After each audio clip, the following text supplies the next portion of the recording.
শারদীয় দুর্গা উৎসব আসার আর মাত্র 2 দিন বাকি। পুজোর আমেজে চারদিকে জুড়ে আনন্দের স্রোত বইছে। ঢাকের তালে, আলোর ঝলকানিতে আর মানুষের কোলাহলে বাজারগুলো যেন প্রাণ ফিরে পেয়েছে। এই সময়ে বাজারের দৃশ্যপটটা পুরোপুরি বদলে গেছে। প্রতিটি গলিপথ, প্রতিটি দোকান, বড় বড় শপিং মল থেকে শুরু করে ছোট ছোট দোকান, সব জায়গায় মানুষ উপচে পড়ছে। মার্কেটে দাঁড়ালেই বোঝা যায় দুর্গা উৎসব উপলক্ষে সকলের মধ্যে কেমন এক উন্মাদনা। এই তো নেওয়া হচ্ছে, এখন আসছি নেওয়ার জন্য। মূল্য হাতে নাগালে, খুব ভালো, কাপড় অনেক ভালো, খুব ভালো লাগে পড়তে। আমি সবসময় এখান থেকে বাজারটা করি। এই চলতেছে, মাত্র আসলাম।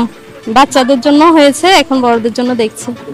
প্রতিবার যেরকম যাই বা সেরকম যাই, আগের চেয়ে ভালো যাবে। সনাতনী ধর্মাবলম্বীদের বৃহৎ উৎসব শারদীয় দুর্গাপূজা। এই উৎসবকে ঘিরে তাদের যত আনন্দ উদ্দীপনার। বছর করে আবার কখন আসবে মা, একটি পরিবারের বাচ্চা থেকে বুড়ো সকলের রয়েছে নানান চাহিদা।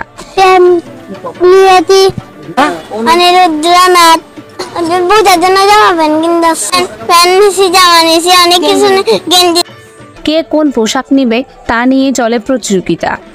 গত বছরের তুলনায় এই বছরও শপিং মল, মার্কেটগুলোতে দেখা যাচ্ছে হিন্দুদের উপচে পড়া ভিড়। বিভিন্ন শপিং মল, মার্কেট ঘুরে দেখা যায় দুর্গাপূজা উপলক্ষে রয়েছে নানান রকম কালেকশন। কসমেটিক, শাড়ি, জুতা, থ্রি পিস, জামা, আরও বিভিন্ন রংবাহারি কাপড়।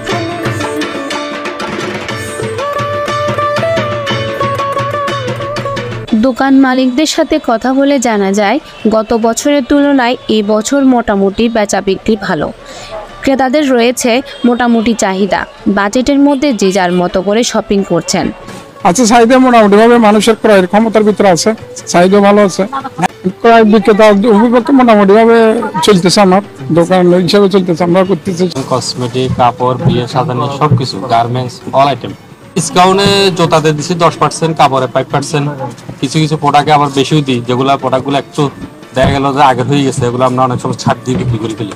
মার্কেটের এই উপচে পড়া ভিড়ে কেউ বাবা মায়ের জন্য উপহার কিনছেন, কেউ নিজের জন্য নতুন পোশাক, কেউ আবার সন্তানদের জন্য নতুন জামা কাপড় খুঁজে বেড়াচ্ছেন। সবার মধ্যে একটাই উদ্দেশ্য, পুজোতে যেন আনন্দে ভরপুর হয়। শেষ মুহূর্তের এই কেনাকাটার ঝলকানিতে বাঙালির দুর্গোৎসব যেন প্রাণে প্রাণে মিশে যাওয়ার বার্তা বহন করে।